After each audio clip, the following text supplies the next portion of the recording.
Volem comprovar la pressió atmosfèrica i estem a Golf Formic, a 1.145 metres. I així agafarem una ampolla buida i taparem. I comprovarem què passa.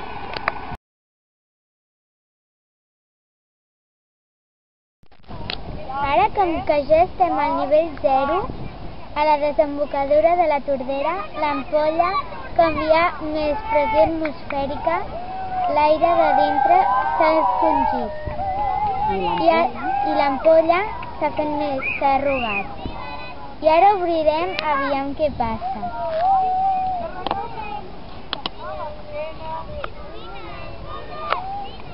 Viva la Tordera! L'ampolla s'ha inflat una altra vegada.